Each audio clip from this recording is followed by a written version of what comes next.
Hello everyone. In this video, I will be discussing about Vector STL. STL stands for Standard Template Library, which is a tool for writing generic programs. I will be discussing Vector STL that is used for creating dynamic arrays in particular. I will be discussing the various member functions that are available in Vector STL for accessing elements, for data access like add, data, front, back, for assigning elements, assign, for capacity management like size, capacity, resize, and reserve. And finally, I will be discussing the member functions available for insertion and deletion of elements in vectors. So let's go.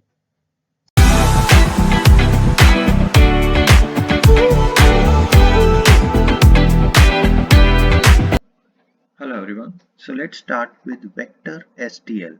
Now Vector STL is a container for creating dynamic arrays.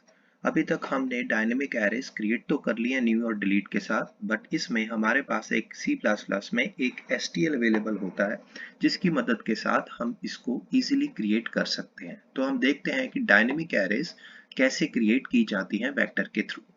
Now हम सबसे पहले कि vector start करें। Vector एक basically एक container है जो कि STL का पार्ट है। तो हम ये वर्ड जो यूज कर रहे हैं उससे पहले हम ये बात करते हैं कि STL क्या है और STL की हमें जरूरत क्यों पड़ी। नाउ सबसे पहले STL एक टूल है जो कि जेनेरिक प्रोग्राम्स लिखने के लिए मदद किया जाता है। अब जेनेरिक प्रोग्राम्स का मतलब क्या है कि जनरल प्रोग्राम्स, यानी कि वो प्रोग्राम्स जो कि इंडिपेंडेंट हो टाइप से, यानी कि हमें उसको स्पेसिफिक टाइप के हिसाब से करना ना हो, तो और वो क्विकली बन सके और हमारा जो प्रोग्राम है उसके लॉजिक के ऊपर हम कंसंट्रेट कर सके। तो बेसिकली जो प्रोग्रामर्स हैं वो हमेशा क्या चाहते हैं कि वो प्रोग्राम्स जो भी बने वो एक तो टाइम एफिशिएंट हो, एक स्पेस एफिशिएंट हो, ठीक है, यानी कि उनमें मेमोरी कम लगे, फिर ऊपर से वो शॉर्ट हो। शॉर्ट का मतलब अगर हम ऐसा कोई कोड बना रहे हैं जो मल्टीपल डाटा टाइप्स के हिसाब से चलेगा, अदरवाइज हम रॉ बना रहे हैं तो उस केस में हमें वो बहुत ही लेंथी बन जाएगा।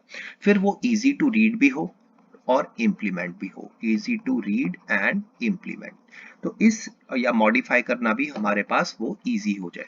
तो इन सभी कंसीडरेशंस के साथ हमारे पास कोई ऐसा सिस्टम होना चाहिए जो सभी डाटा टाइप्स के लिए चले, यानी कि हमारा कोड सभी प्रोग्राम्स मतलब कोड सभी तरह की डाटा टाइप्स के लिए चले और वो मेमोरी एफिशिएंट हो ताकि उसके ऊपर हम ऑपरेशंस क्विकली परफॉर्म और दूसरा उसके ऊपर ऑपरेशंस हम क्विकली परफॉर्म कर सके। तो इन सब कंसीडरेशंस के साथ अगर हम स्क्रैच से कोड लिखते हैं तो वो कोड बहुत ही डिफिकल्ट हो जाएगा और लेंथी हो जाएगा। तो इन सभी को अवॉइड करने के लिए, ताकि हम प्रोग्राम्स में बेसिकली जो हमारा प्रोग्राम होता है उसमें हम किस पे कंसंट्रेट करना चाहते हैं, हम कंसंट्रेट करने चाहते हैं लॉजिक पे। We want to concentrate on the logic of the code, ना कि वो कौन से सिंटेक्स को फॉलो कर रहा है, कैसे कर रहा है, क्योंकि बेसिक्स जो होती हैं वो बेसिक्स ही रहनी चाहिए इररिस्पेक्टिव ऑफ द लैंग्वेज। तो हम C++ में हमारे पास इस सब के लिए बहुत सारी लाइब्रेरीज होती हैं। जैसे कि हमने देखा कि कुछ हमारे पास सी लैंग्वेज से जो इंपोर्ट की गई है हेडर फाइल्स, जैसे कि जिसके आगे हमने मैथ किया तो उसके आगे सी मैथ लगा दिया। फिर हमारे पास C++ की भी कुछ स्टैंडर्ड लाइब्रेरी है जिसके अंदर हमने देखा कि हमारे पास ऐसे आईओ स्ट्रीम और हमारे पास और भी बहुत सारी एफ स्ट्रीम स्ट्रिंग, ये सब एक्सेप्शन ये हमारे पास यहाँ पे C++ स्टैंडर्ड लाइब्रेरी में आई। ठीक है, अब इनके अलावा भी हमारे पास ये है एक तीसरी लाइब्रेरी जिसका नाम है STL, जो बेसिकली क्या है, एक कंटेनर है। किसका कंटेनर या कलेक्शन है, किसकी कलेक्शन है, of template classes and functions. ठीक है, तो ये टेम्पलेट क्लासेस और फंक्शंस की एक बेसिकली कलेक्शन है जिसके अंदर से हमारे पास इसके अंदर होता क्या है, एक सेट ऑफ टेम्पलेट क्लासेस और फंक्शंस जो कि C++ में अवेलेबल है। और ये हमें फायदा क्या देता है कि हमारा जो कोड होता है जो कि हम लिख सकते हैं, जैसे कि हमने अगर एक क्लास लिखनी है या हमने कोई फंक्शन लिखना है, वो independent of any data type लिख सकते हैं। यानी कि ये हमारे पास बेसिकली किस लिए यूज होता है कि अगर हमने ऐसा कोड बनाना है जो हर टाइप के लिए चल जाए ताकि हम टाइप सेफ्टी भी मेंटेन कर सके साथ साथ। ठीक है, तो इसकी फंक्शनैलिटी भी वो अपना परफॉर्म कर सके डिफरेंट डाटा टाइप्स के ऊपर, तो हमें STL का सहारा लेना पड़ता है। तो STL प्राइमरीली जो यूज किया जाता है वो इंप्लीमेंट करने के लिए यूज किया जाता है अलग अलग data structure. It is basically use to implement various data structures, ठीक है, यानी कि जो भी हमारे पास होते हैं arrays, link list, tag, queues, sets, multi maps, maps, ये सभी को इम्प्लीमेंट करने के लिए हम STL का सहारा लेते हैं, इसलिए ताकि हमारा शॉर्ट हो जाए कोड, टाइम स्पेस एफिशिएंट हो जाए, मल्टीपल या जेनेरिक प्रोग्राम बन सके। तो इन सभी के लिए हमारे पास जो कलेक्शन ऑफ टेम्पलेट क्लासेस और फंक्शंस होते हैं उसका नाम हमने नाम रख दिया है स्टैंडर्ड टेम्पलेट लाइब्रेरी। तो इसके अंदर जो एक, हाँ, इससे हमारा फायदा क्या होता है, क्योंकि वो मल्टीपल डाटा टाइप्स के लिए चलता है, तो हमारा जो कोड है उसमें कोड रीयूजेबिलिटी आती है और हमारे कोड में फ्लेक्सिबिलिटी भी आती है, क्योंकि हम टाइप इंडिपेंडेंट मैनर में इसको लिख पाते हैं। तो इसलिए इसके अंदर बेसिकली क्लास टेम्पलेट्स, जैसे कि अगर आपने अभी तक टेम्पलेट्स के बारे में पढ़ा नहीं है, वो एक अलग चैप्टर में हम डिस्कस करेंगे, बट फॉर द टाइमिंग ये जेनेरिक क्लास होती है जो कि अलग अलग डाटा टाइप्स के हिसाब से उसके कंपैटिबल हो जाती है। इसी तरह फंक्शन टेम्पलेट्स होते हैं कि जेनेरिक फंक्शंस होते हैं जो कि सेम फंक्शनैलिटी अलग अलग डाटा टाइप्स के हिसाब से उसको डिफरेंट हम पैरामीटर जो देते हैं वो हर टाइप के लिए सपोर्ट कर जाता है। तो ये STL की बेसिक्स को करने के बाद हम इसमें ये देखेंगे कि वेक्टर STL जो कि हमारा इसमें होगा। वेक्टर STL एक कंटेनर है जिसकी मैं बात करूंगा, कंटेनर क्या होते हैं, तो इसकी हम डिस्कस करेंगे इस पर्टिकुलर वीडियो में डिटेल में कि इसके अंदर कौन कौन से मेंबर फंक्शंस हैं और इसका फायदा क्या होता है, इसमें कैसे हम कोड बनाते हैं, कैसे हम इनिशियलाइज करते हैं, कैसे हम डायनेमिक एरेस क्रिएट करते हैं, और आगे हम इसको डिस्कस करते हैं। अब हम बात करते हैं STL के अंदर क्या क्या होता है, यानी कि STL के कंटेंट्स क्या क्या होते हैं।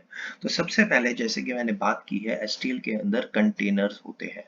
अब ये कंटेनर्स जो क्या होते हैं, ये कलेक्शन ऑफ रिलेटेड ऑब्जेक्ट्स होते हैं। इनको कंटेनर इसलिए बोला जाता है because they are collection of related objects. Related का मतलब एक तरह के ऑब्जेक्ट्स को, कलेक्शन को हम क्या कहते हैं, कंटेनर। जैसे कि रियल लाइफ में ये यूज वर्ड किया जाता है, और ये बेसिकली अलग अलग डेटा स्ट्रक्चर्स को इंप्लीमेंट करने के लिए यूज किए जाते हैं।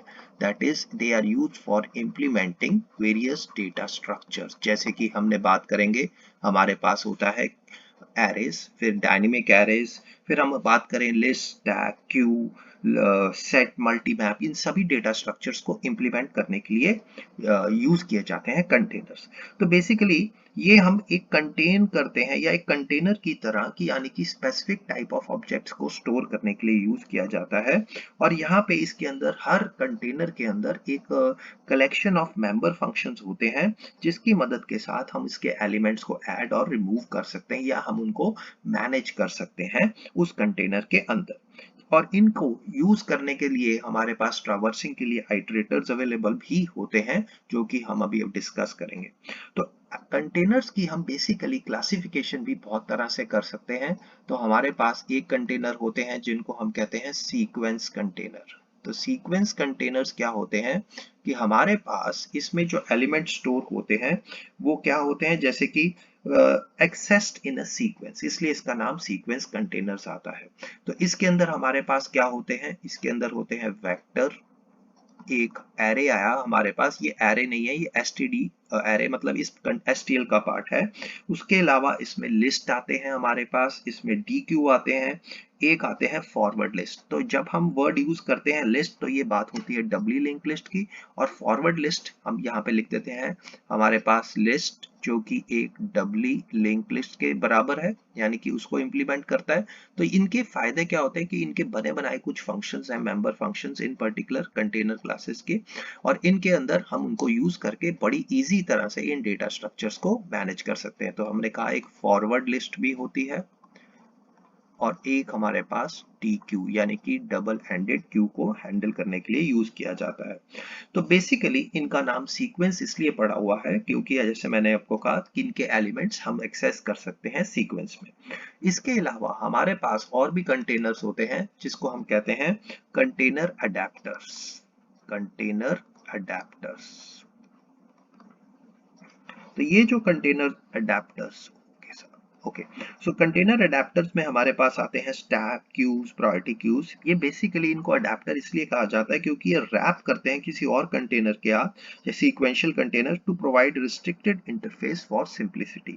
तो ये बेसिकली एक इसकी टाइप है, ये भी रैपिंग करते हैं किसी और के, मतलब किसी और का सहारा लेते हैं। जैसे आपको मालूम ही है कि स्टैक में हम ऐसा कुछ एब्स्ट्रैक्ट है सब कुछ, उसको हम एरे या लिंक लिस्ट के साथ इंप्लीमेंट करते हैं। क्यू भी एक एब्स्ट्रैक्ट है। इसी तरह हम इनको इंप्लीमेंट इसलिए इनको प्रायोरिटी क्यूज है। तो इन सभी के लिए हमें इनका नाम कंटेनर, क्योंकि ये रैप करते हैं किसी और कंटेनर्स के या जनरली सीक्वेंशियल कंटेनर्स के आसपास।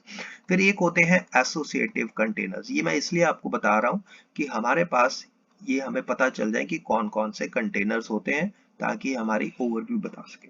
सो इसमें हमारे पास आते हैं मैप, सेट, मल्टी मैप और मल्टी मैप, तो मल्टी लिस्ट। तो इसके अंदर हमारे पास मैप्स क्या होते हैं, इसमें की वैल्यू पेयर्स में डाटा स्टोर होता है।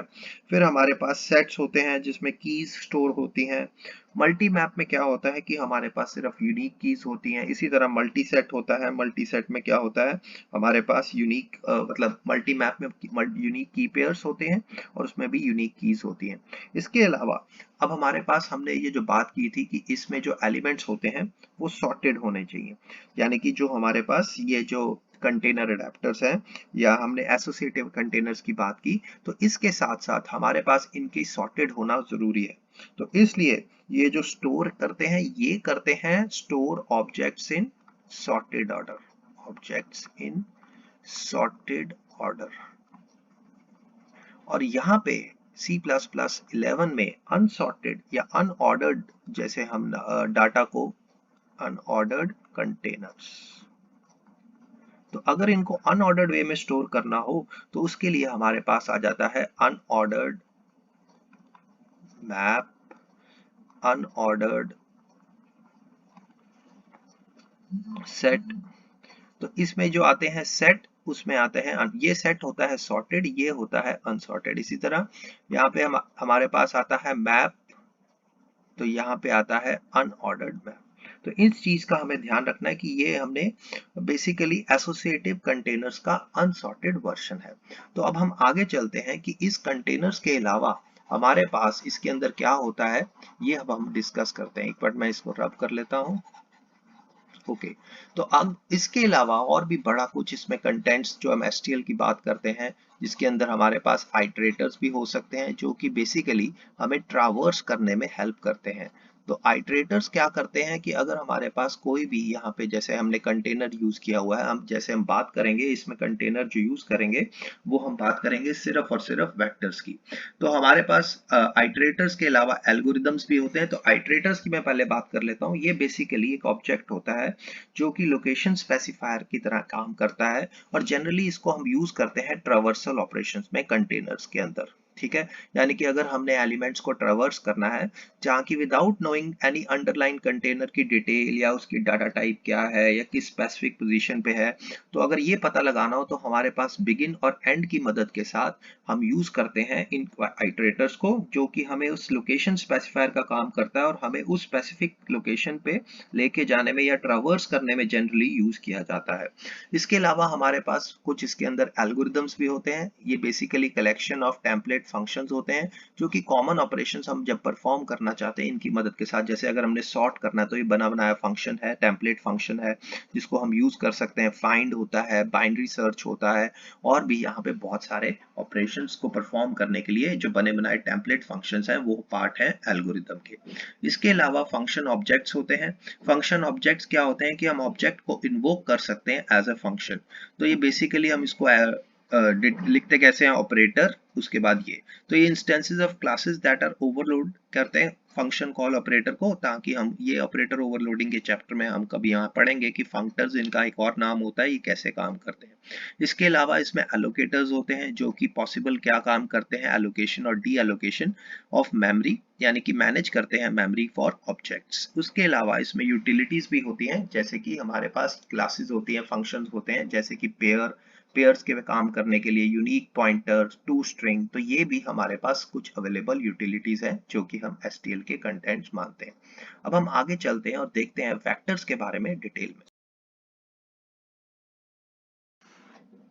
अब हम बात करने जा रहे हैं एसटीडी वेक्टर। जैसे कि मैंने आपको बताया, वेक्टर एक कंटेनर होता है जो बेसिकली डायनेमिक एरेज को क्रिएट करने के लिए यूज किया जाता है। तो एसटीडी वेक्टर जो हमारे पास C++ में इनबिल्ट है, वो एक बेसिकली टेम्पलेट क्लास है जो कि हमारे पास वेक्टर्स के साथ काम करने के लिए अवेलेबल होती है। तो टेम्पलेट क्लास एक बेसिकली जेनेरिक क्लास होती है जिसके अंदर लिस्ट ऑफ मेंबर फंक्शंस और टेम्पलेट पैरामीटर्स भी होते हैं, यानी कि एट्रीब्यूट जैसे कह सकते हैं। बट इनकी फायदा क्या होता है कि ये किसी भी डाटा टाइप, जेनेरिक का मतलब किसी भी डाटा टाइप के लिए हम यूज किए जा सकते हैं। तो जैसे कि हम इसको डिक्लेयर कैसे करते हैं, इसके लिए एक सिंटेक्स होता है टेम्पलेट को डिक्लेयर करने का, जिसमें हम लिखते हैं टेम्पलेट, उसके बाद हम उसकी डाटा टाइप की जगह यहाँ पे लिखते हैं ऐसे एंगल ब्रैकेट्स में, उसके बाद उस क्लास की डिटेल्स लिखते हैं। जहां पे डाटा टाइप लिखनी होती है वहां पे हम उसका वेरिएबल जो भी यूज किया है, जैसे इस केस में टी यूज किया है, उसको हम यूज कर लेते हैं। तो ये जो टेम्पलेट क्लास में ये जो हमने कहा है जो वेक्टर है, जो वेक्टर जो है बेसिकली कंटेनर जो अभी हमने डिस्कस किया है, ये कंटेन करेगा एक कलेक्शन ऑफ ऑब्जेक्ट्स। ठीक है, अब ये बेसिकली क्यों इसको हम कहते हैं कि डायनेमिक एरेज के साथ काम कर सकता है। डायनेमिक का मतलब क्या है कि हम एरेज का साइज ग्रो या श्रिंक कर सकते हैं डायनेमिकली अपनी रिक्वायरमेंट्स की, यानी कि हम उसको मेमोरी तब जरूरत हो एक एलिमेंट ऐड कर लें या उसका साइज कम ज्यादा कर लें। तो ये हम डिस्कस कर चुके हैं कि हमने जब न्यू और डिलीट ऑपरेटर्स किए थे तो उसमें हमने देखा था डायनेमिकली न्यू और डिलीट के साथ कैसे करते हैं। बट यहाँ पे इसका एडवांटेज क्या होगा, क्योंकि हम STL यूज कर रहे हैं तो ये कोड हमारा मल्टीपल टाइप्स के लिए चलेगा। दूसरा एडवांटेज ये होगा कि इसमें बहुत सारे मेंबर फंक्शंस है, कोड को इजी लिखा जा सकता है, एफिशिएंट किया जा सकता है, जिसके कारण हमारा जो सारा कंसंट्रेशन है वो लॉजिक के पास होता है। यानी कि लॉजिक के ऊपर हम कंसंट्रेट करते हैं कैसे बनाना है, ना कि मतलब क्या बनाना है, यानी कि कैसे बनाने के ऊपर हमारा मतलब कंट्रोल नहीं जाता। ये एक अच्छी कोडिंग के लिए आजकल की रिक्वायरमेंट है, जेनेरिक कोड प्रोग्रामिंग।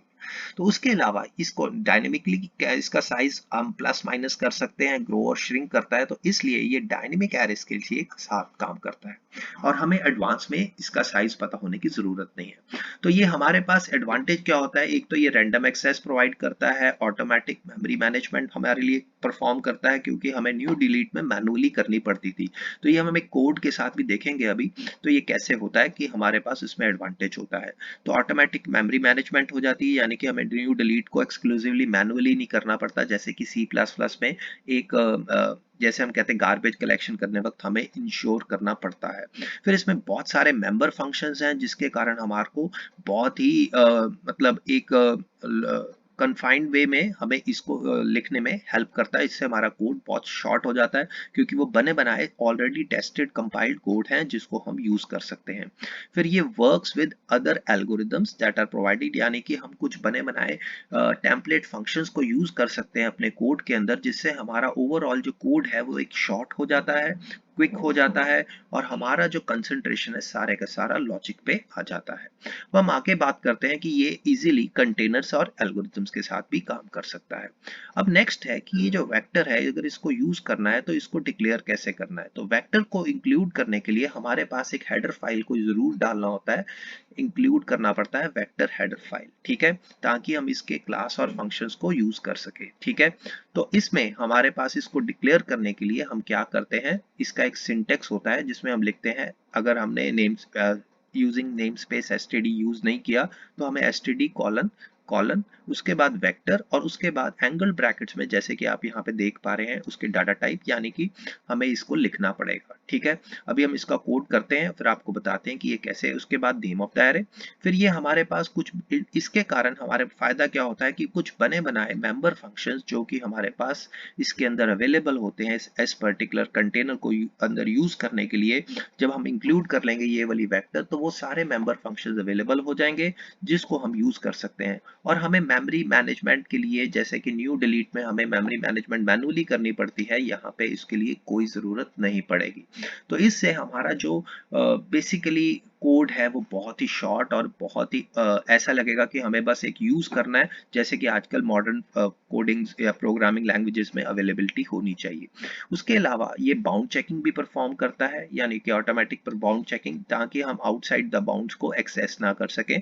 तो हमारे पास कुछ जिसमें मेंबर फंक्शंस होते हैं जो बाउंड चेक के ऊपर हमें एक एक्सेप्शन रेज करते हैं, तो वो भी हम डिस्कस करेंगे। इसके अलावा as a part of STL ये वर्क कर सकता है अदर कंटेनर्स एंड एल्गोरिदम्स के साथ। तो इसके ऊपर हम कोड देखते हैं कि ये कैसे परफॉर्म करता है और इसके ऊपर काम कैसे करते हैं। तो अब हम कोड देखते हैं कैसे हम वेक्टर्स को इनिशियलाइज और यूज करते हैं, उसको एक्सेस करते हैं उसके एलिमेंट्स को। तो उसके लिए हमें सबसे पहले वेक्टर्स को डिक्लेयर करना पड़ेगा। तो उसके लिए एक स्पेसिफिक सिंटेक्स होता है, हमें लिखना पड़ता है वेक्टर। उसके बाद हमें एंगल ब्रैकेट्स डालनी पड़ती हैं, उसमें हम उसकी डाटा टाइप लिखते हैं। जैसे कि अगर हम इंटीजर का एक वेक्टर बनाना चाहते हैं तो हमें इस पर्टिकुलर उसकी डाटा टाइप ऐसे लिखनी पड़ेगी। फिर उस वेक्टर का नाम लिखना पड़ेगा। लेट अस से हम उसका नाम लिख लेते हैं इंट वेक्टर। ठीक है, और इस इंट वेक्टर को अभी हम सिंपली डिक्लेयर करते हैं। अब क्योंकि वो हमें रेड लाइन इसलिए शो कर रहा है क्योंकि हमने वेक्टर तो लिख दिया पर उसको नहीं पता लग रहा। तो इसके लिए बेटर क्या होता है कि आप यहाँ पे इसके आगे std वेक्टर लिख दीजिए।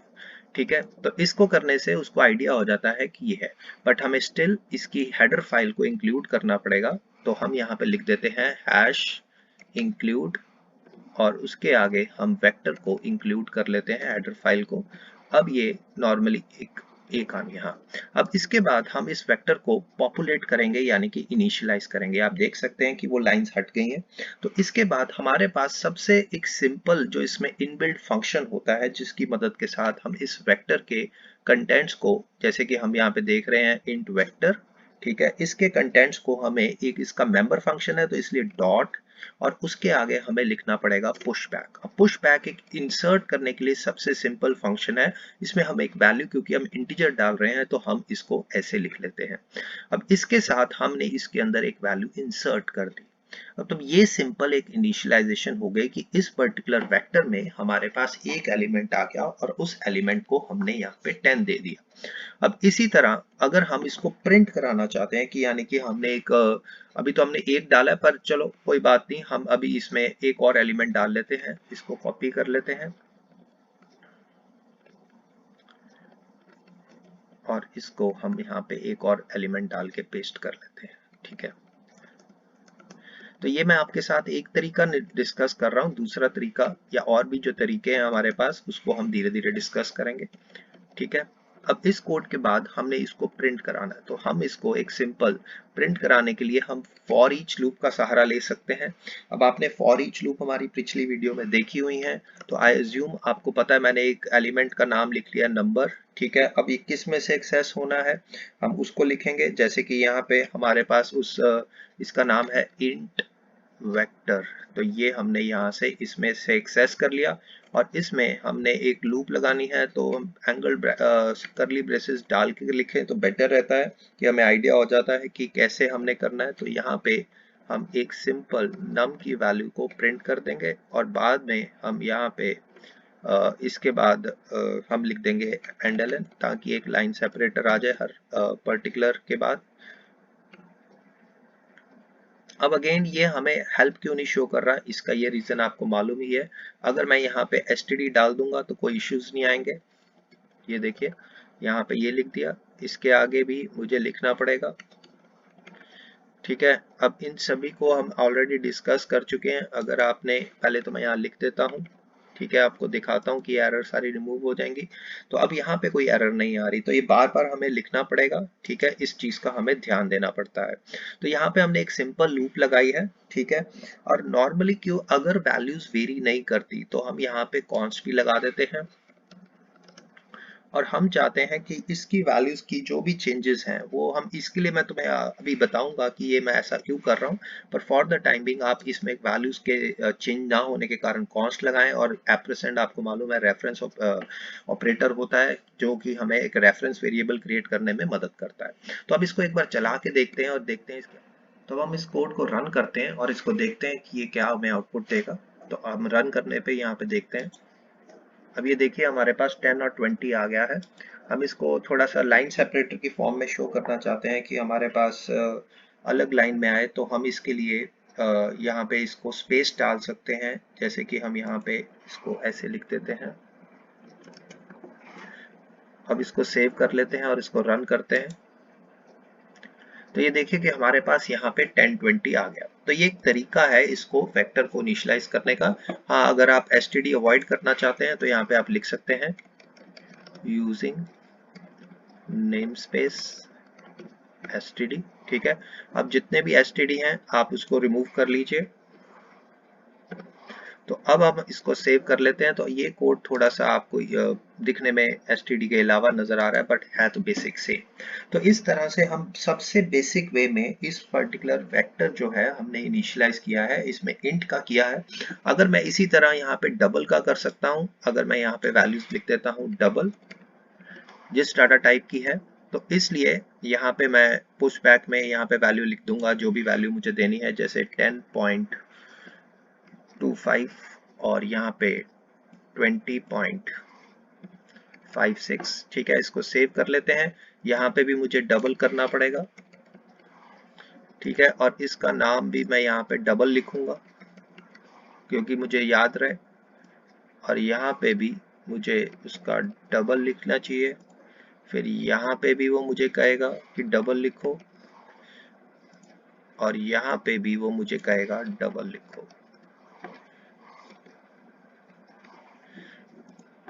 तो अब हमारे पास ये डबल के लिए काम करेगा। Let's see. हाँ, ये देखिए 10.25 और 20.56 प्रिंट हो गया। तो ये जो तरीका है एक इनिशियलाइज कराने का, पुश बैक करने का, ये एक तरीका जरूर अवेलेबल है। अब यहाँ पे ऐसा भी कर सकते हैं कि हम ये बार बार लिखने की बजाय इसको हम अवॉइड कर सकते हैं, और यहाँ पे हम एक लूप लगा सकते हैं जो कि हमें क्या करेगा कि हर बारी पूछेगा। जैसे कि मैं यहाँ पे लिख रहा हूँ कि एक फॉर लूप लगा लेता हूँ। यहाँ पे मैं लिख देता हूँ int I is equal to 0। अगर मैंने 5 वैल्यूज एंटर करनी है, लेट अस से और आई प्लस प्लस, और इसके बाद यहाँ पे मुझे पुश बैक में हर बारी एक वेरिएबल है, लेट अस से वो सेम वैल्यूज आए, और यहाँ पे मैं लिख देता हूँ आई प्लस 2.5 ताकि वो वैल्यू थोड़ी सी डिफरेंट हो हर बारी। ठीक है, हर बारी वो पुश बैक कर दे। तो इसको अगर मुझे चलाना है तो आप यहाँ पे देखें कि अगर मुझे इस तरह से करना है तो ये कैसे होगा। अब कंट्रोल एस, तो ये देखिए 2.5, क्योंकि हर बारी वो i की वैल्यू में 2.5 ऐड करके हमें वैल्यूज दे रहा है। तो ये तरीका भी है कि हम यहाँ पे इसको मल्टीपल वैल्यूज के लिए आइट्रेट करवा सकते हैं।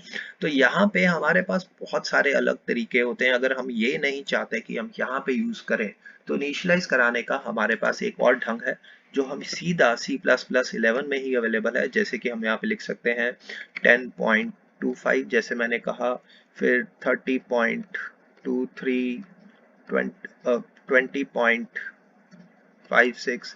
अगर मैं ये वैल्यूज ऐसे लिख देता हूँ, यहाँ पे डॉट डालना था ये, तभी मुझे एक मिनट इसको ठीक करने दीजिए। हाँ, तो इस वैल्यूज के साथ अगर मैं यहाँ पे भी इनिशियलाइज करा देता हूँ तो इसको हम कहते हैं, ये बेसिकली C++11 में ये अवेलेबल है और इसको लिस्ट इनिशियलाइजेशन कहते हैं। तो इसको भी हम चेक कर लेते हैं, ये भी एक तरीका हमारे पास। तो ये देखिए वैल्यूज इनिशियलाइज हो रही हैं। तो यानी कि ये भी एक इनिशियलाइज कराने का इस पर्टिकुलर वेक्टर को तरीका है। नहीं तो हम एक और तरीका क्या होता है कि हम नॉर्मल जैसे करते हैं इंट, ये सारी यहाँ पे डबल है तो यहाँ पे हम लिख देंगे डबल, और इस पर्टिकुलर एरे का नाम लिख लेते हैं लेट अस से एरे, और इसकी वैल्यूज को हम यहाँ से उठाते हैं और यहाँ पे इसको इनिशियलाइज कर देते हैं। ठीक है, अब इस वैल्यू को यहाँ पे हमने इनिशियलाइज कर दिया है, और इसको भी अगर हम पॉपुलेट करना चाहते हैं तो हमारे पास इसमें भी बहुत सारे तरीके हैं। जैसे कि हम एक तरीका क्या करते हैं कि हमारे पास यहाँ पे इसके अंदर हम इसको इनिशियलाइज ऐसे कराएंगे।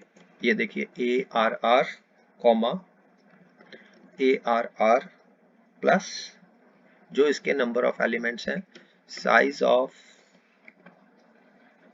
ए R R divided by size of हमारे पास इस पर्टिकुलर एक एलिमेंट का जो साइज है, लेट अस से एरे 0।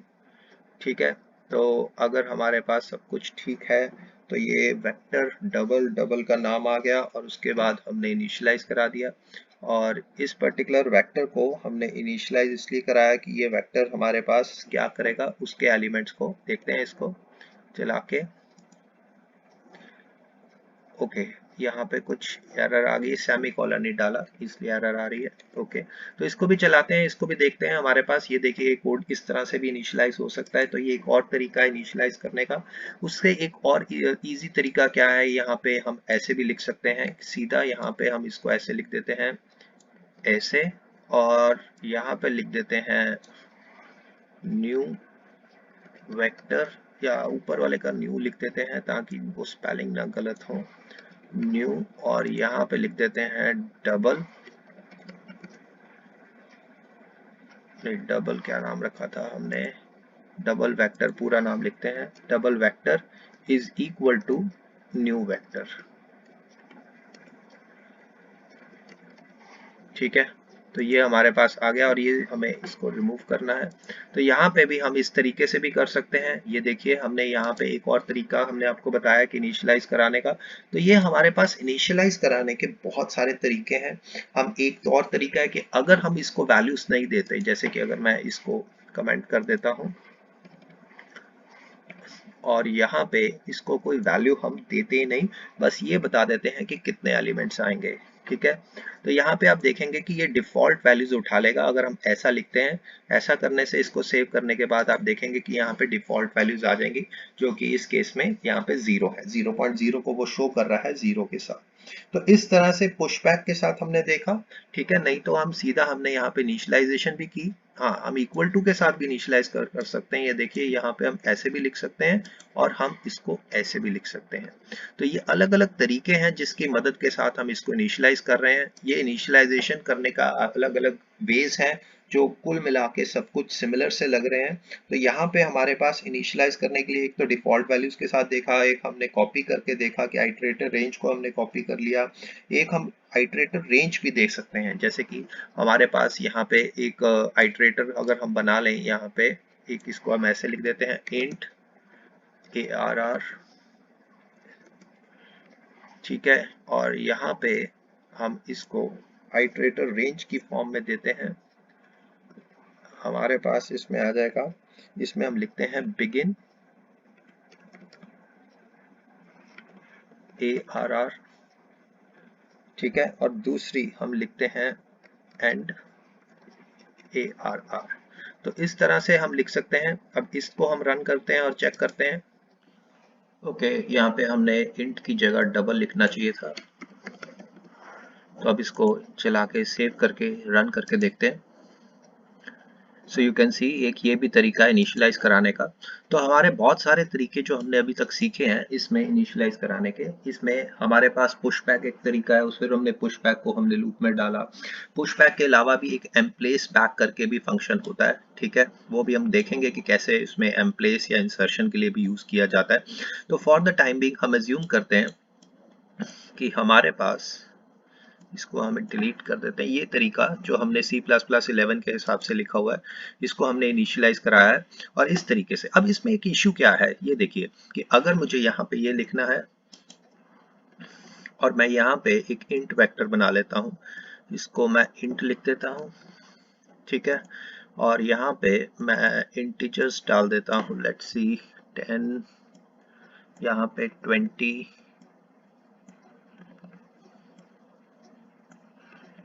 30।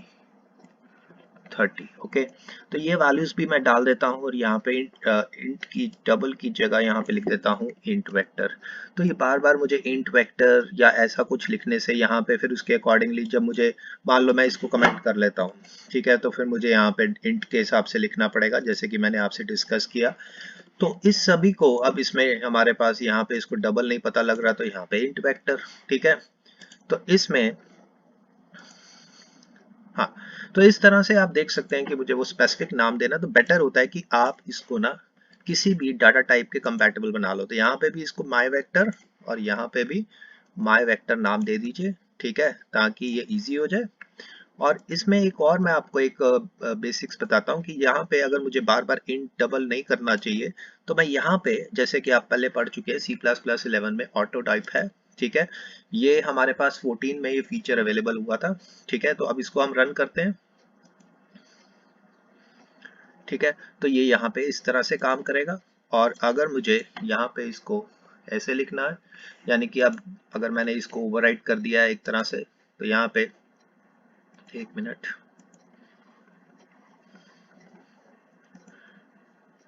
तो ये देखिए कि इसके लिए चल जाएगा।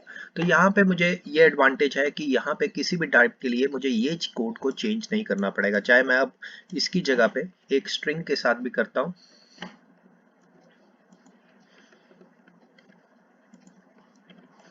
और यहाँ पे मैं इसको स्ट्रिंग दे देता हूँ। ठीक है, अब आपको मालूम है स्ट्रिंग में करैक्टर भी दे सकता हूँ, पर मैं इसको हेलो, ठीक है,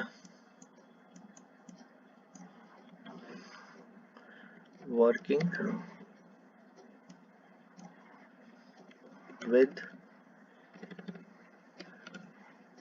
और एक मैं इसको C++ लिख देता हूँ। अब यहाँ पे देखिए कि इसके साथ मैं अब ये हेलो वर्किंग विद C++ ये एलिमेंट्स की फॉर्म में आ रहा है। तो एक तरह से मैंने आपको ये बताने की कोशिश की है कि ये ऑटो देने का मुझे यहाँ पे चेंज करने का कोई ज़रूरत नहीं पड़ती। इसमें एक मैं किसी और टाइप की भी बात कर सकता हूँ, जैसे कि अगर मैं यहाँ पे इसको ऐसे भी लिखना चाहूँ, यहाँ पे देखिए कि यहाँ पे मैं इसको एक पर्सन क्लास का भी बना सकता हूँ। ठीक है, और उस पर्सन के अंदर मैं इसको उसको पहले मुझे पर्सन को बताना पड़ेगा, तो उसके लिए मुझे यहाँ पे एक्सक्लूसिवली एक स्ट्रक्चर बनाना पड़ेगा। अंदर बना लूँ तो बाहर बना लेते हैं, ग्लोबल दे लेते हैं स्ट्रक्ट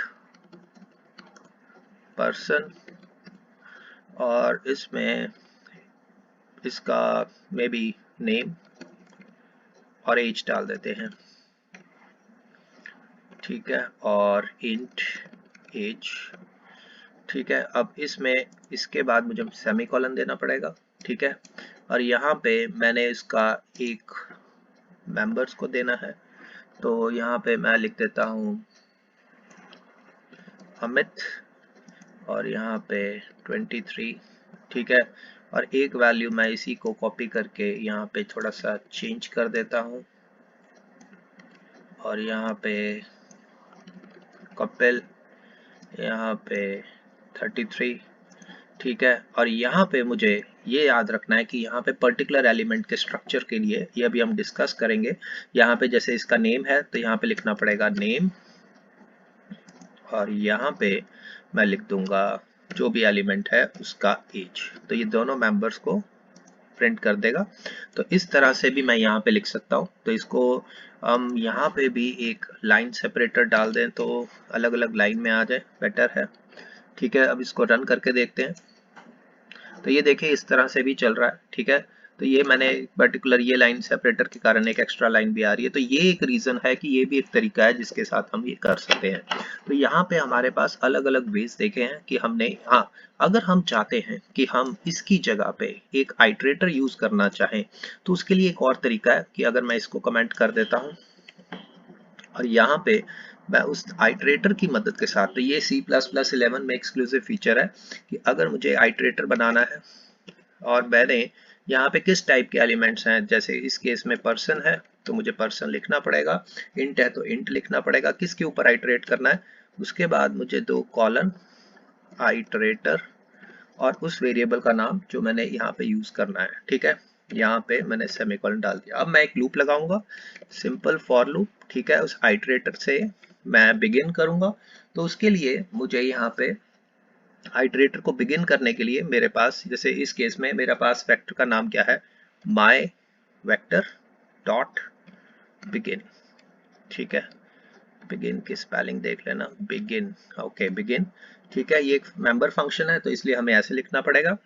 अब ये यहाँ से शुरू होके कहाँ तक जाए, कहाँ तक जाए, आइट्रेटर नॉट इक्वल टू, अब माय वेक्टर के एंड तक, माय वेक्टर के एंड तक, कंट्रोल Z कर, हाँ, माय वेक्टर के एंड तक चला जाए, और इस एंड में हमने नॉट इक्वल टू डाल दिया।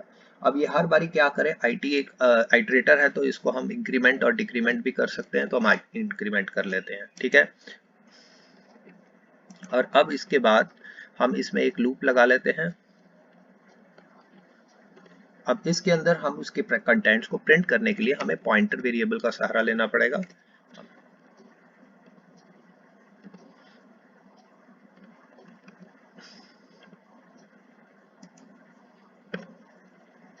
यहाँ पे ऐसे लिख के देखते हैं, अब ठीक हो जाएगा। ये हमने पहले पढ़ चुके हैं पॉइंटर्स के, जब हमने एक्सेस ऑपरेटर पढ़ा था। तो इसको अब हम देखते हैं कि ये कैसे काम करता है। तो ये देखिए यहाँ पे चल पड़ा है। तो इस तरह से अगर हम यहाँ पे इसके अगर हम इंट लिखते तो हमें सिर्फ स्टार IT लिखना पड़ना था, तो वो हमारी पास वैल्यू आ जानी थी। जैसे कि मैं यहाँ पे लिख देता हूँ, इसको मैं यहाँ पे आपको शो करता हूँ एक बारी। इसको हम इंट के साथ चलाते हैं, तो इस केस में मुझे यहाँ पे इसको मैं कॉपी कर लेता हूँ, इसको कमेंट पहले कर लेते हैं, फिर इसको हम एक बार इंट के साथ चला के दिखा देते हैं ताकि आपको आइडिया हो जाए। यहाँ पे मुझे इंट लिखना पड़ेगा, ठीक है। फॉर की लूप में कोई चेंजेस नहीं होंगी, ठीक है। आउट यहाँ पे प्रिंट करने के लिए मुझे यहाँ पे सिर्फ और सिर्फ यहाँ पे पॉइंटर IT यानी कि आइटरेटर की जो वैल्यू है, और यहाँ पे मुझे इसका ब्रैकेट खत्म करना पड़ेगा। So let's see how it works. ये देखिए वैल्यूज आ गई हैं। तो इस तरह से मुझे यहाँ पे एक और तरीका है जिसकी मदद के साथ मैं इस पे काम कर सकता हूँ। तो ये हमने अलग अलग तरीके देखे हैं जिसकी मदद के साथ हम आइटरेटर्स के साथ या फॉर ईच लूप के साथ एक्सेस भी कर सकते हैं। अलग अलग वेज हैं हमारे पास इनिशियलाइज कराने के, वो हम डिस्कस कर चुके हैं। तो ये आप सब कुछ प्रैक्टिस कर सकते हैं वेक्टर्स के साथ। ओके,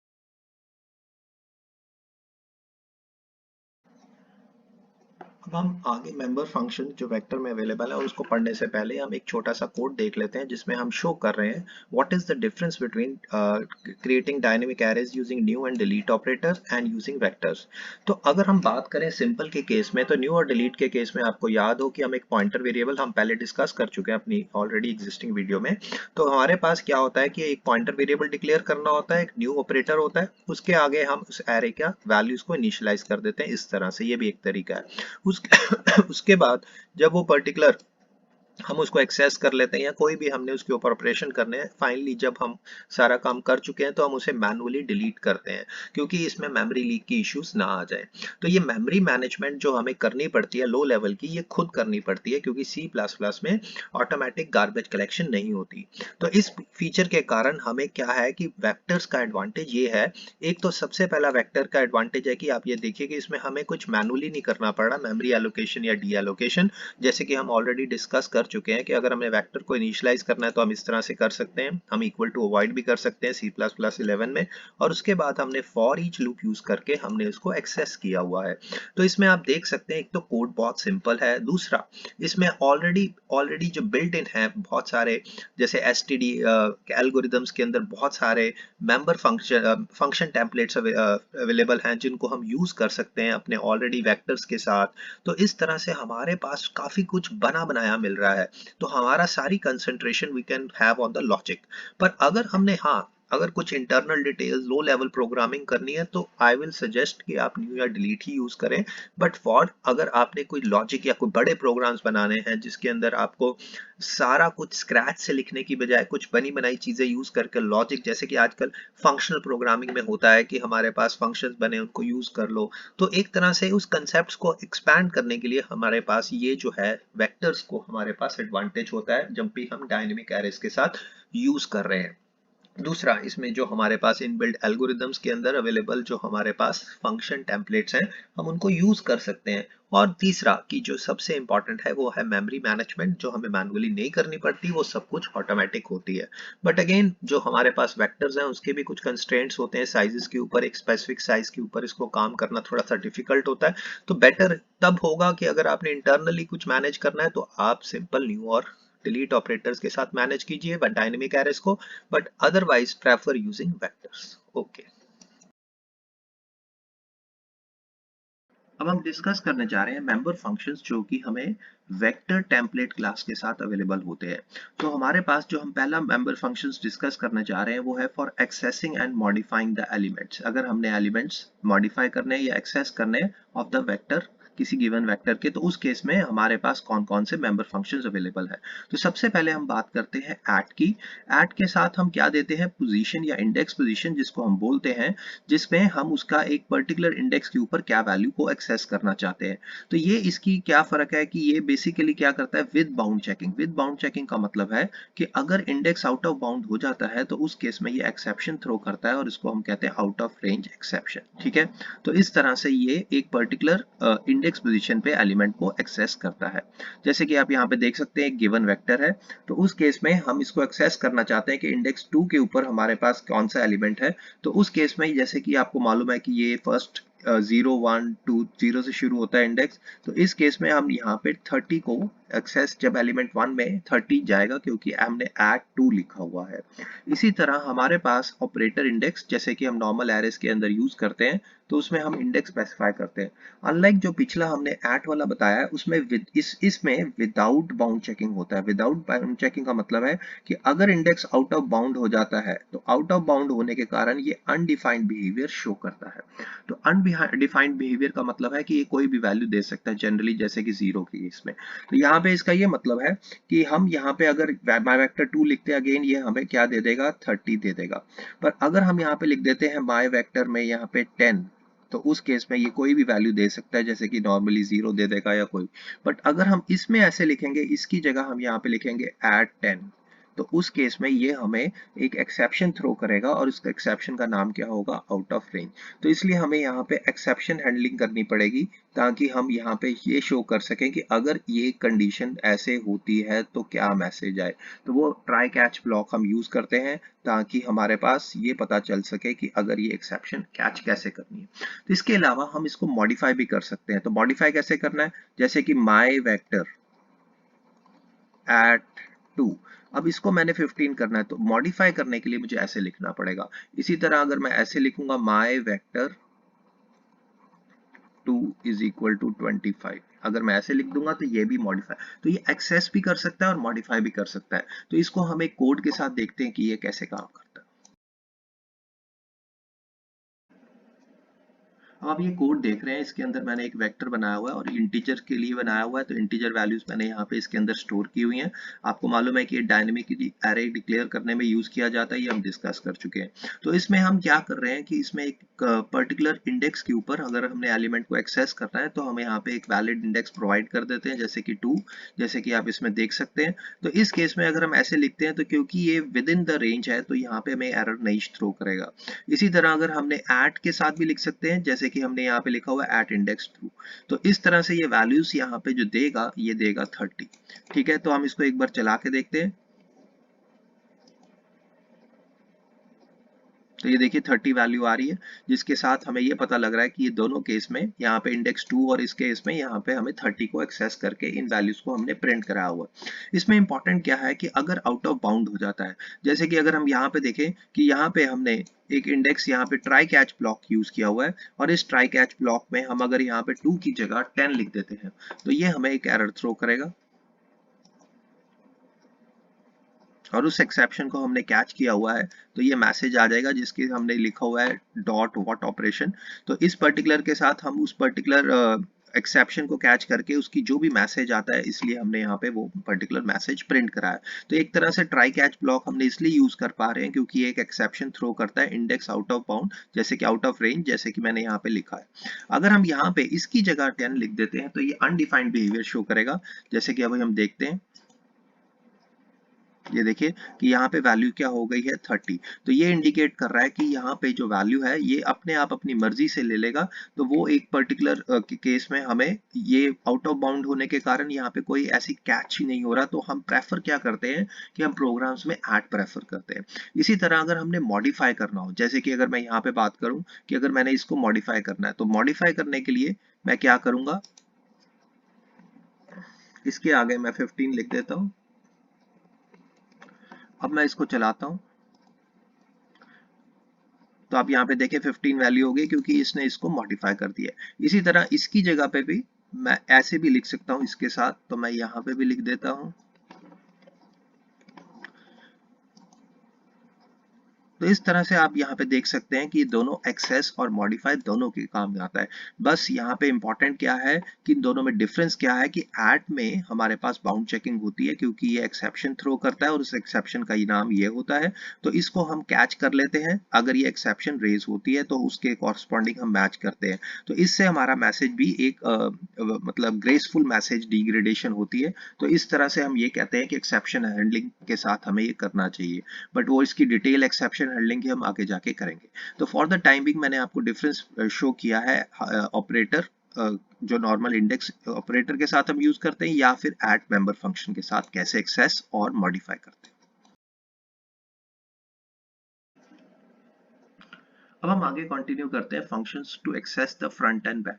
तो उस केस में हमारे पास दो मेंबर फंक्शंस अवेलेबल हैं, एक है फ्रंट और दूसरा है बैक। तो अगर हमने फर्स्ट एलिमेंट को रेफर करना हो तो उस केस में हम क्या यूज करेंगे, फ्रंट। और अगर हमने लास्ट एलिमेंट को एक्सेस करना हो तो हम इसमें क्या यूज करेंगे, बैक। तो ये जो लास्ट एलिमेंट और फ्रंट एलिमेंट को सीधे सीधे एक्सेस करने के लिए हम फ्रंट बैक यूज कर सकते हैं। तो इसको हम कैसे लिखते हैं, जैसे कि इस केस में फ्रंट के केस में फर्स्ट एलिमेंट आ गया और बैक के केस में ये लास्ट एलिमेंट आ गया। तो इस तरह से ये काम करता है। उसके अलावा इसमें एक डाटा नाम का फंक्शन, मेंबर फंक्शन भी होता है जो रिटर्न करता है pointer to the underlying array. तो इस तरह से अगर हमने सी स्टाइल में काम करना हो, जैसे कि अगर हमें मालूम है कि अगर हमने ऐसे एक्सेस करना हो, अगर जैसे माय वेक्टर का नाम है एक पर्टिकुलर वेक्टर का और उसके इंडेक्स पे 2 पे, तो हम उसके लिए क्या करेंगे, हम एक पॉइंटर वेरिएबल डिक्लेयर करेंगे, जैसे कि हम ऐसे लिखते हैं। और इस पॉइंटर के साथ हम आगे लिख देंगे, जैसे पॉइंटर लिखा है टू डाटा। और अगर हम इसकी इंडेक्स पोजीशन 2 पे एक्सेस करना चाहते हैं तो जैसे सी में किया जाता है वैसे करते हैं। तो इसको हम एक कोड के साथ देखते हैं कि ये फ्रंट बैक मेंबर फंक्शन, जैसे कि हमने बोला है कि फर्स्ट एलिमेंट और लास्ट एलिमेंट को एक्सेस करते हैं, तो कैसे करते हैं।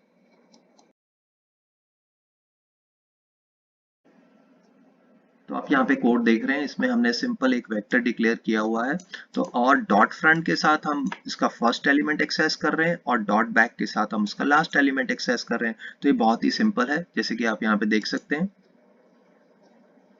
और ये हमें वो वैल्यूज दे रहा है। तो इस तरह से ये काम कर रहा है।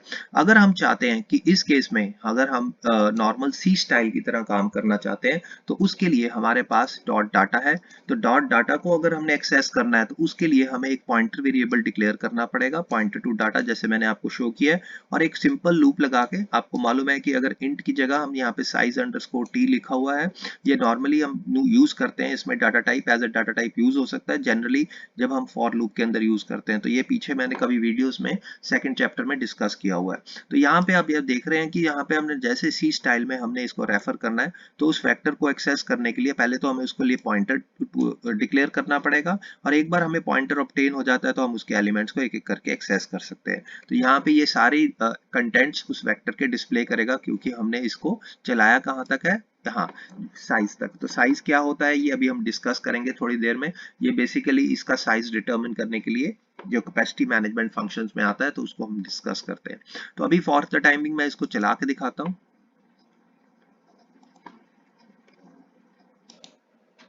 हाँ, तो ये देखिए यहाँ पे जो वैल्यूज आ रही हैं, ये हमारे पास 1020 ये लूप चली है और इसके अंदर इसके कंटेंट्स आ गए। तो उसके अलावा हमने फ्रंट बैक को भी एक्सेस किया हुआ है।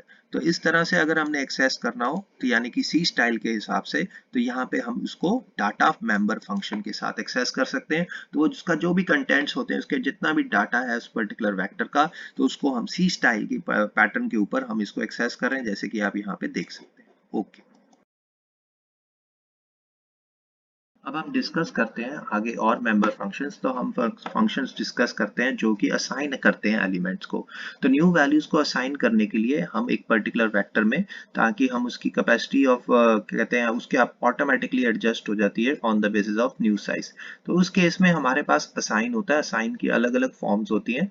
या तो हम उसके पैरामीटर्स ऐसे दे सकते हैं, फर्स्ट और लास्ट दे सकते हैं, और उसके अंदर ये एलिमेंट्स को रिप्लेस कर देता है उस पर्टिकुलर रेंज में।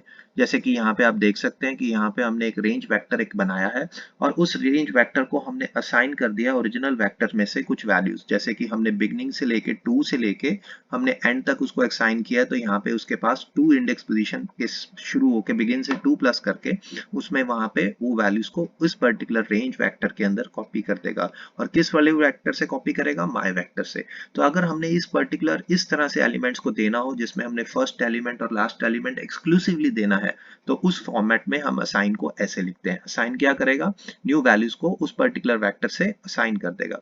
इसके अलावा हम इसमें अगर हम मल्टीपल वैल्यूज को देना चाहते हैं कि हम उस केस में क्या लिख सकते हैं, एन यानी कि वो वैल्यू मतलब उसकी कितनी कॉपीज और उसके बाद उसकी वैल्यू। तो यहाँ पे n copies of the specified values को भी हम यहाँ पे देख सकते हैं। तो जैसे कि अगर मैंने यहाँ पे एक पर्टिकुलर वेक्टर क्रिएट करना है और उस केस में स्पेसिफिक वैल्यूज 3 बारी 45 ऐड करना है, तो उस केस में हम इस केस में असाइन के साथ इसको ऐसे यूज कर सकते हैं। तो असाइन एक मेंबर फंक्शन है जो कि असाइन करता है new values to the elements of the vectors. तो ये भी एक मेंबर फंक्शन है, यानी कि न्यू वैल्यूज को असाइन करने के लिए, assign new values to the elements of the vector. ठीक है, और कैपेसिटी अपने आप ही ये मैनेज कर लेता है जितनी वैल्यूज उसको असाइन होती है। तो इसको हम एक कोड के साथ देखते हैं। तो अब हम ये कोड देख रहे हैं जिसके अंदर हमने एक बनी बनाई वेक्टर ले ली है, जैसे कि हम पहले लेते आए हैं। इसके अलावा मैंने एक रेंज वेक्टर को डिक्लेयर किया है। अब इस रेंज वेक्टर को डिक्लेयर करके हमने एक वैल्यूज इसको असाइन कर दी है, जिसमें हम कैसे असाइन कर रहे हैं, हम एक्सक्लूसिवली फर्स्ट एलिमेंट जो कि ये वाला है, यानी कि ओरिजिनल वेक्टर का जो भी बिगिन से लेके 2 इंडेक्स से शुरू करे और एंड तक जाए, तो उस फर्स्ट और लास्ट एलिमेंट को हम स्पेसिफाई कर सकते हैं। इसके अलावा हमने एक और वेक्टर बनाया और उसमें हमने क्या किया है, सीधा उसको वैल्यूज असाइन कर दी है, जिसमें 45 3 बारी हमने उसको असाइन कर दिया। तो सिंपल हमने उसको फिर प्रिंट किया है, जैसे आपको मालूम है फॉर ईच लूप के साथ। तो फॉर ईच लूप के साथ हम इसके कंटेंट्स देख लेते हैं कि ये रेंज में यूज असाइन करने में वो रेंज ऑफ वैल्यूज कैसे कॉपी होती है। एक मिनट, यहाँ पे इसको रन करते हैं सेव करके। तो यहाँ पे हम देखते हैं कि उसमें पहले के केस में तो इसकी 30 40 50 कॉपी हो गई है, और दूसरे के केस में हमारे पास 45 3 बारी आ गया। तो इस तरह से ये जो हमारे पास असाइन मेंबर फंक्शन है, जो कि एक स्पेसिफिक वैल्यूज ओरिजिनल में से या एक specific multiple values of A given value उसको असाइन करने में मदद करता है। ओके, अब हम डिस्कस करने जा रहे हैं जो कि मेंबर फंक्शंस कैपेसिटी मैनेजमेंट में यूज होते हैं। यानी कि हमें साइज और कैपेसिटी को मैनेज करने के लिए हमारे पास बने बनाए साइज फंक्शन है, जो कि रिटर्न करता है number of elements currently in the vector. इसी तरह जैसे कि अगर हमने इसका साइज जैसे हमने यूज भी किया था अभी, तो इस केस में हमने साइज को अगर मेजर करना हो तो साइज के लिए डॉट साइज हम यूज करते हैं उस पर्टिकुलर वेक्टर के साथ, इसका मेंबर फंक्शन है। इसी तरह अगर हमने कैपेसिटी रिटर्न करनी हो, कैपेसिटी क्या रिटर्न करता है, number of elements that a vector can hold without reallocating, यानी कि एट इन द मेमोरी। ठीक है, मेमोरी को रीएलोकेट किया, मतलब करंट कैपेसिटी कितनी है, कि कैपेसिटी कितनी है पर एक्चुअल साइज जो हमें डिटरमिन करना है वो साइज। इसको अभी हम डिफरेंस डिक्लेयर करेंगे कैसे, इसको एक प्रोग्राम के थ्रू। पर फॉर द टाइमिंग आपने याद रखना है, नंबर ऑफ एलिमेंट्स करंटली के लिए हमारे पास साइज, और अगर इसकी कैपेसिटी हम चेंज करते हैं, रीअसाइन मतलब कर देते हैं उसकी कैपेसिटी, या कोई रिजर्व कर देते हैं, तो उस केस में कैसे होगा वो हम डिस्कस करते हैं। तो यहाँ पे हमें कैपेसिटी लिखना पड़ेगा। अब इसके साथ और भी मेंबर फंक्शंस हैं जो कि इसमें अवेलेबल है रीसाइज करने के लिए। तो इसमें हम क्या करते हैं, रीसाइज नाम का एक मेंबर फंक्शन है जो कि क्या लेता है कि अगर रीसाइज करता है टू कंटेन एन एलिमेंट्स। ठीक है, इसमें जो हम उसकी वैल्यू को, जैसे अगर हम ऑप्शनल रखा हुआ है इसलिए हमने स्क्वायर ब्रैकेट्स में दिया है कि अगर तो हम वैल्यू दे देंगे, जैसे कि इस केस में, तो जब ये उस वैल्यू अगर एन एलिमेंट्स का साइज मतलब करंट साइज से बड़ा है, तो उसमें जो वैल्यूज हैं वो हमारे पास जो वैल्यू देंगे उससे इनिशियलाइज कर देगा, नहीं तो वो बाय डिफॉल्ट जो इसकी वैल्यू होती है वो उससे इनिशियलाइज कर देगा। यानी कि अगर आप रीसाइज के साथ ये वैल्यू नहीं देंगे, तो उस केस में डिफॉल्ट वैल्यू के साथ मतलब उन जो नई वैल्यूज हैं एन से बड़ी वाली, यानी कि ज्यादा जो वैल्यूज दी हैं उनको उस वैल्यूज के साथ इनिशियलाइज कर देगा। तो यहाँ पे आप देख सकते हैं कि अगर हमने सिर्फ इसका रीसाइज किया तो इसकी ये जो कैपेसिटी है, या इसके इसमें नंबर ऑफ एलिमेंट्स की गिनती है वो कितनी हो जाएगी, 10। इस तरह से ये काम करता है।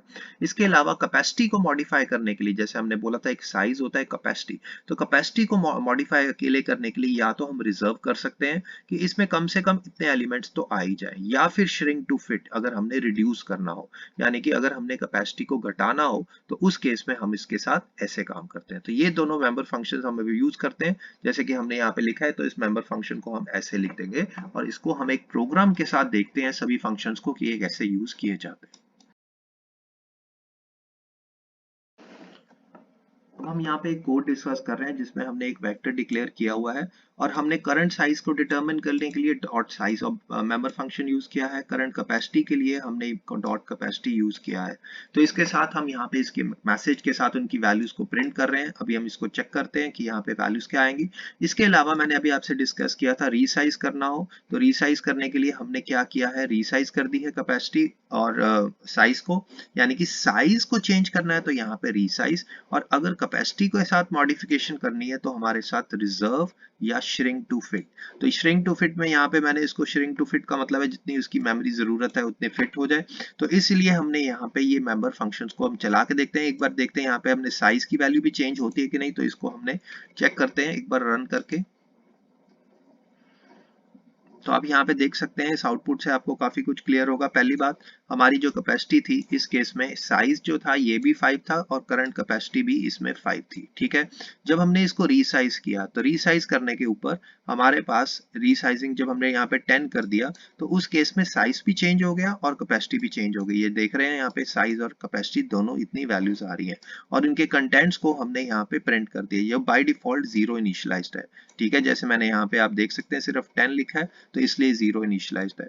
उसके बाद हमने जब ये रिजर्व किया तो रिजर्व के केस में आप यहाँ पे देखें कि हाँ, जब हमने रिजर्व किया साइज नहीं चेंज हुआ, कैपेसिटी चेंज हो गई। तो इस तरह से ये जो रिजर्व और श्रिंक टू फिट है ये किस काम के लिए आते हैं, ये हमारे पास उसमें कैपेसिटी को मॉडिफाई, अब हमने इसकी कैपेसिटी और साइज को सेम करना है तो अगेन हमने इसके लिए श्रिंक टू फिट यूज कर लिया।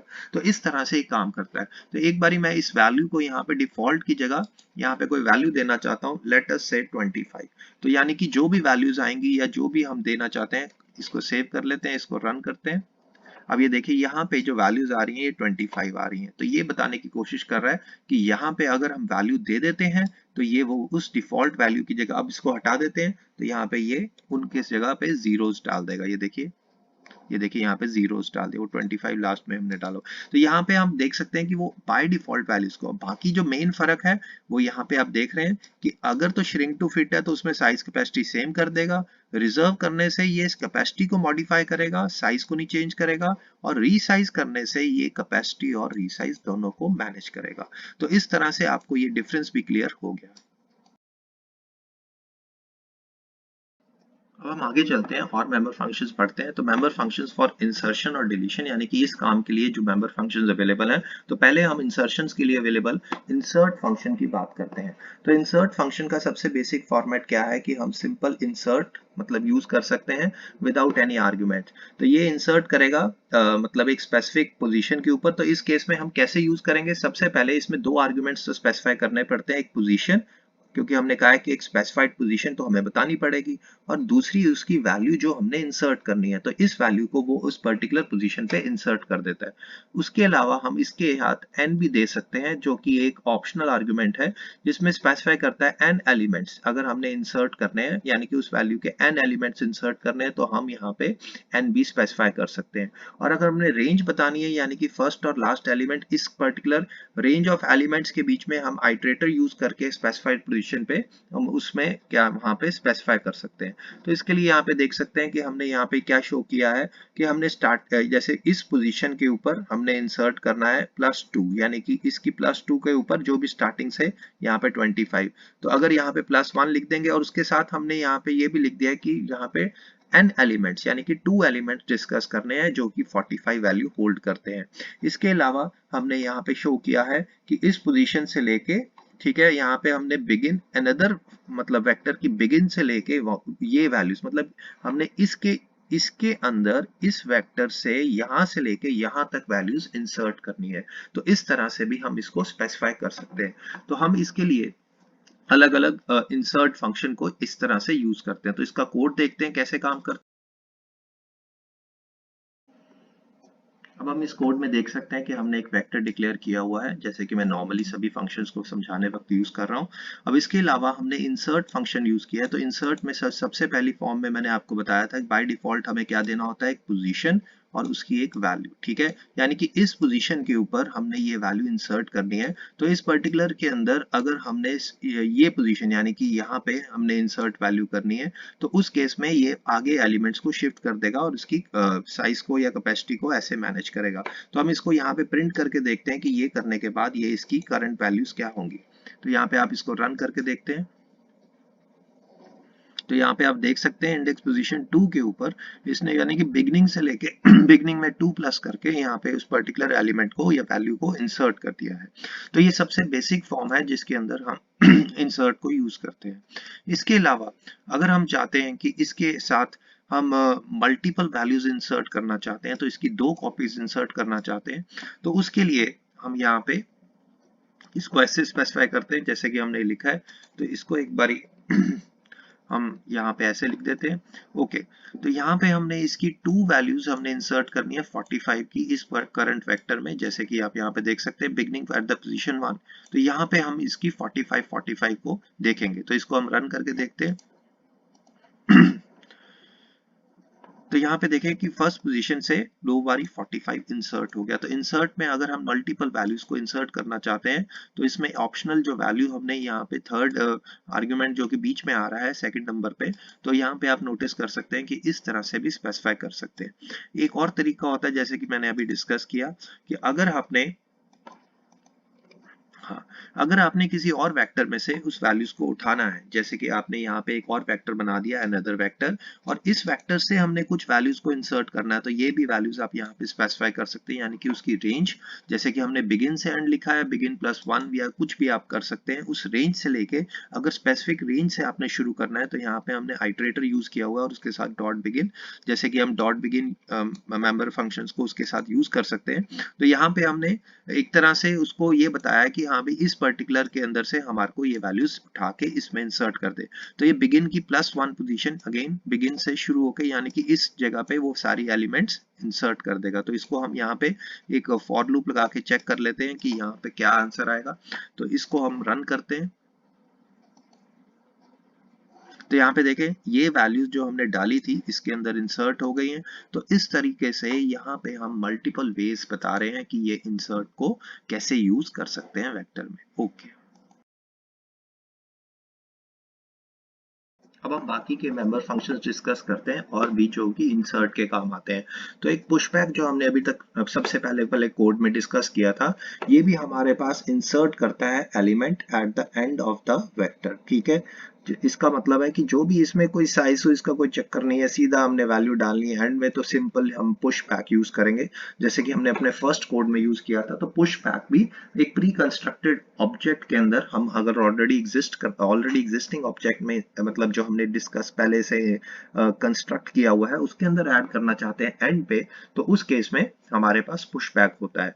इसके अलावा इंसर्ट के जहां पे हम मल्टीपल एलिमेंट्स को इंसर्ट करते हैं, जिसमें रेंज ऑफ एलिमेंट्स भी हमने इंसर्ट करके देखा या मल्टीपल कॉपीज को भी हमने इंसर्ट करके देखा, it is use when we do not want to specify a position. तो यहाँ पे हम देखेंगे कोई पोजीशन का चक्कर नहीं है, सिंपल एक वैल्यू इंसर्ट करनी है। तो बहुत ही सिंपल वे में अगर इंसर्ट करना हो तो हम यहाँ पे simple push back function use करते हैं, push_back। ये स्पेलिंग आपको यहाँ पे मेंबर फंक्शन के याद रखने पड़ेंगे।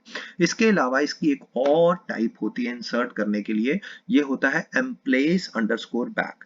तो ये कंस्ट्रक्ट करता है element within the vector memory space without need to creating a temporary object.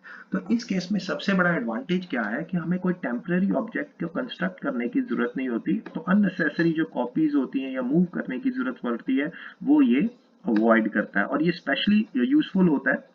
इसको देख लो लिखते कैसे हैं, एम्प्लेस बैक जैसे कि लिखा गया है, बट ये अननेसेसरी। तो यहाँ पे ये बेसिकली तब ज्यादा यूजफुल होता है when dealing with objects that have multiple argument constructors. तो इसको हम क्लासेस में जनरली प्रेफर करते हैं कि हम क्लासेस के साथ काम कर रहे हैं, मेमोरी को बचाना है, तो वहां पे कंस्ट्रक्टर जो हमने बनाया हुआ है मल्टीपल आर्गुमेंट्स, तो उस केस में वो automatically provide constructor arguments directly with the function call. तो यहाँ पे at the end of the, हाँ but obvious at the end insert करेगा। तो यहाँ पे हमने यहाँ पे क्या देखा कि यहाँ पे एक एम्प्लेस बैक जो कि हमें मेमोरी की सेविंग्स के लिए यूज किया जाता है। इसके अलावा इसका एक और वर्जन होता है जो कि हम कहते हैं एम्प्लेस अकेला। ठीक है, तो यहाँ पे क्या होता है कि allows to specify the position, यहाँ पे मल्टीपल आर्गुमेंट्स थे, वहां पे पोजीशन नहीं आ रही थी, तो एम्प्लेस में यहाँ पे हम पोजीशन भी स्पेसिफाई कर सकते हैं within the container where to insert. ठीक है, तो ये अनलाइक द पिछला जो हमने डिस्कस किया है जिसके अंदर हमने पोजीशन नहीं थी, इसके अंदर जैसे कि हम देखा कि यहाँ पे पोजीशन नहीं है, यहाँ पे सिर्फ वो आर्ग्यूमेंट्स हैं जो हम स्पेसिफाई कर रहे हैं। ठीक है, और उस केस में हम यहाँ पे देख रहे हैं कि वो पोजीशन भी आ रही है। तो इस तरह से ये डिफरेंस है दोनों के बीच में। तो यहाँ पे हम यहाँ पे देख सकते हैं कि हमने यहाँ पे इसको स्पेसिफाई की है पोजीशन जिस पे इंसर्ट करना है, साथ में वो पर्टिकुलर आर्ग्यूमेंट जो हमने इंसर्ट करने। तो इसको हम कोड के साथ देखते हैं और ये कैसे काम करता है।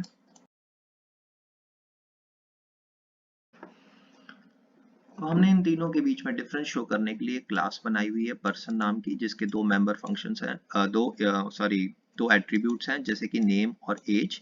ठीक है, और एक हमने प्रिंट करने के लिए प्रिंट इन्फो नाम का एक मेंबर फंक्शन बनाया हुआ, ये हमने कंस्ट्रक्टर है इसकी वैल्यूज को इनिशियलाइज करने के लिए, जैसे कि हम देखेंगे आगे जाके क्लासेस कैसे बनती हैं जिसके अंदर एट्रीब्यूट्स और उसके मेंबर फंक्शंस होते हैं, और साथ में कंस्ट्रक्टर भी होता है जो उसके मेंबर एट्रीब्यूट्स को इनिशियलाइज करने में मदद करता है।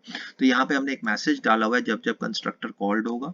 तो उसके अलावा हमने सिंपल एक मैसेज प्रिंट किया है कि यहाँ पे शो करने के लिए कि करंट एज कितनी है। तो अगर हमने इस तरह इसका वेक्टर बनाना हो तो इसका वेक्टर मैंने आपको बताया कि वेक्टर के साथ हम उस डाटा टाइप को स्पेसिफाई करते हैं, जैसे स्ट्रक्चर में किया था, यहाँ पे क्लास का नाम आ जाएगा और यहाँ पे ये जो वेक्टर बनेगा इसका नाम ये हो जाएगा।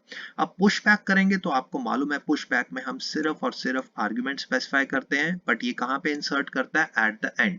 ठीक है, पुश बैक में ये क्या करेगा, उसकी कॉपी करेगा, उसकी मेमोरी को बढ़ाएगा और उस कॉपी को टेम्परेरी ऑब्जेक्ट को पहले क्रिएट करेगा और फिर कॉपी करेगा।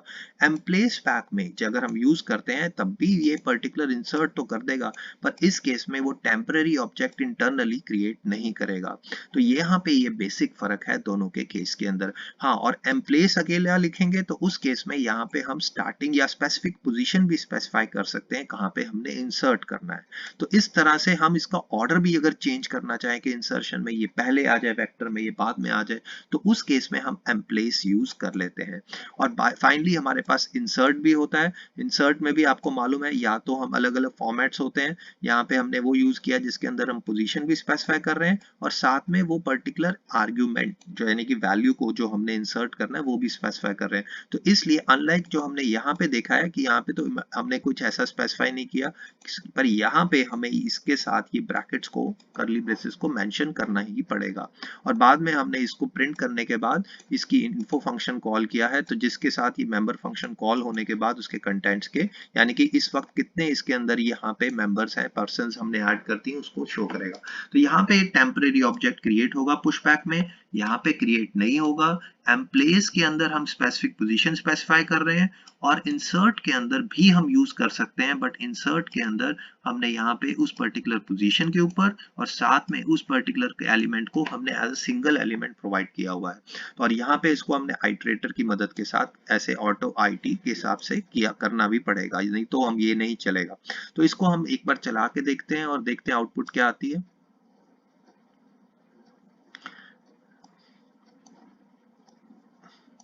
अब ये आउटपुट के ऊपर आप देख सकते हैं, देखिए कंस्ट्रक्टर सबसे पहले कॉल हुआ, पंकज, कपिल, अमनजोत, वरुण, सिमर और विजय। अब क्योंकि हमने कई जगह स्पेसिफाई की थी पोजीशन स्पेसिफिक, तो यहाँ पे ये ऊपर आ गया है क्योंकि हमने वहां लिखा था फर्स्ट पोजीशन के बाद इंसर्ट हो, इस तरह से। तो यहाँ पे ये ऑर्डर अगर हम चेंज कर पा रहे हैं ये इसलिए हो पा रहा है क्योंकि हमने यहाँ पे स्पेसिफिक पोजीशंस बताई हुई थी कि कहाँ पे इंसर्ट करना है, जैसे कि हमने इसको सिमर को बताया हुआ था कि हमने इस पोजीशन पे इंसर्ट करना है, इसी तरह हमने विजय के लिए भी बताया हुआ था कि यहाँ पे इंसर्ट करना है। तो इस पोजीशन से ही वो अपने अकॉर्डिंगली वैल्यूज को यहाँ पे इंसर्ट करता है। तो यहाँ पे ये देखिए जब उसने पंकज और यहाँ पे देखें पंकज और कपिल को कॉल किया तो उसने बाय डिफॉल्ट सबसे पहले उनको प्लेस किया, फिर विजय एट द टॉप आया, उसके बाद फर्स्ट पोजीशन पे आ गया, उसके बाद यहाँ पे अगेन सॉरी सिमर फर्स्ट पोजीशन पे आया, उसके बाद विजय, फिर कपिल। तो ये ऑर्डर जिसमें आया ये हमने कैसे डिटरमिन किया, जैसे जैसे हमने यहाँ पे वैल्यू स्पेसिफाई की है। तो ये इम्प्लेस बैक में टेम्परेरी ऑब्जेक्ट नहीं होता, ठीक है। अगर हम पुश बैक करते हैं तो एंड में जाता है बाय डिफॉल्ट, और उस केस में यहाँ पे हमने देखा कि अगर हमने स्पेसिफिक पोजीशन पे डालना है तो ये पॉइंट्स के आधार के ऊपर हम इन दोनों के सभी के डिफरेंस देख सकते हैं। ओके, जा रहे हैं मेंबर फंक्शंस जैसे कि डिलीट के काम आते हैं। जैसे अभी हमने इंसर्ट किया तो डिलीट के लिए कौन कौन से हैं, पहला है पॉप बैक। तो पॉप बैक जैसे पुश बैक है उसी तरह पॉप बैक करता क्या है, रिमूव करता है last element within the memory vector space decreasing size by 1। ठीक है, तो इसमें ये चीज याद है कि जैसे पुश करता है, पुश में हमें वैल्यू देनी पड़ती है, यहाँ पे हमें कोई वैल्यू नहीं देनी पड़ती, सिर्फ खाली ब्रैकेट्स ही डालने पड़ते हैं क्योंकि हम सिर्फ लास्ट एलिमेंट को रिमूव कर रहे हैं। तो बस हमने बता दिया कि लास्ट वाला जाए, तो उस केस में हमने पॉप बैक को यूज करना है। और does not return the removed element, ये भी चीज का ध्यान रखना है। और नाइदर इन्वॉल्व एनी शिफ्टिंग और कॉपिंग, तो इस उसमें सिंपल उस पर्टिकुलर वेक्टर के साथ जो जिसके ऊपर हमने काम करना है, यहाँ पे हम क्या करेंगे, उसको पॉप बैक कर देंगे, तो यहाँ पे हम उसको रिमूव कर देंगे। तो इस ऑपरेशन के बाद वो उसको रिमूव कर देगा। इसी तरह अगर हमने सारे कंटेंट्स को क्लियर करना हो तो remove all elements of the from the vector, और उसका साइज हम 0 पे रिड्यूस कर दें, तो उसके लिए हमें क्लियर करना पड़ेगा। तो क्लियर के लिए हम यहाँ पे उस पर्टिकुलर वेक्टर के साथ इस फंक्शन को ऐसे कॉल कर लेंगे, डॉट मेंबर फंक्शन हमें पता ही है, डॉट मेंबर ऑपरेटर, जिसकी मदद के साथ हम उस मेंबर फंक्शन को कॉल करते हैं। इसमें थर्ड होता है रेज। अगर हमने एक स्पेसिफाइड रेंज या पोजीशन के ऊपर किसी एक पर्टिकुलर वेक्टर में से रिमूव करना हो तो हमारे पास रेंज है। तो आप यहाँ पे देखिए C++ वालों ने इस STLs के साथ बहुत ही हमें अच्छा एक कंटेनर, वेक्टर कंटेनर के साथ हमें बहुत सारे मेंबर फंक्शंस दिए हैं, जैसे बिगिन से लेके +2 स्पेसिफिक पोजीशन से रेज करना है, या स्टार्ट इस पोजीशन से लेके एंड तक हमने रिमूव करना है।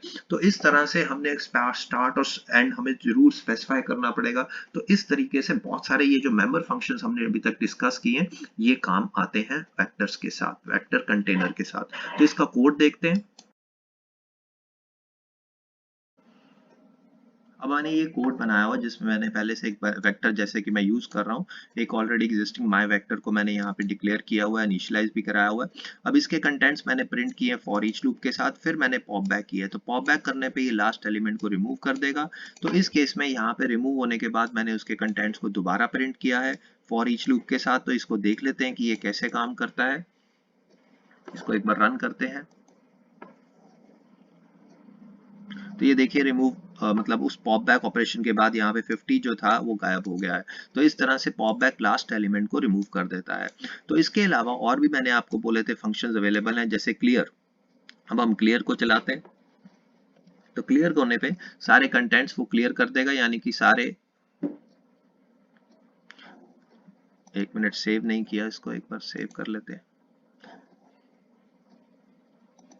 एक मिनट, क्या हो रहा है, क्लियर कहाँ पे गया? ओके, क्लियर को मैंने, एक मिनट, हाँ, तो क्लियर करने पे हमारे सारे कंटेंट्स वो, बट ऑब्वियस मैसेज इसलिए आ रहा है क्योंकि मैंने वहां चेंज नहीं किया, तो सारे कंटेंट्स क्लियर हो जाते हैं। ठीक है, ये साइज को भी मॉडिफाई करता है, बाकी आप यहाँ पे प्रिंट करके चेक कर सकते हैं। उसके अलावा, क्लियर के अलावा मैंने आपको एक और तरीका बताया था कि अगर आपने रेज फंक्शन लगाना है, तो अगर एक तो स्पेसिफिक एलिमेंट पे आपने रेज करना है, तो उस पर्टिकुलर एलिमेंट से अगर हमने रेज करना है, तो उस केस में पॉप बैक नहीं काम आएगा, क्योंकि पॉप बैक सिर्फ लास्ट वाले को करेगा। तो यहाँ पे आप देख सकते हैं कि अगर आपने एक स्पेसिफिक, जैसे 2 हमने लिखा है, तो यानी कि यहाँ पे ये जो पोजीशन था इसको रिमूव करना है, तो उस पर्टिकुलर एलिमेंट को रिमूव करने के लिए यहाँ पे हमने रेज लिखा हुआ है। तो इस रेज फंक्शन से उस एलिमेंट की स्पेसिफिक पोजीशन के ऊपर हमने यहाँ पे रेज कर दिया है।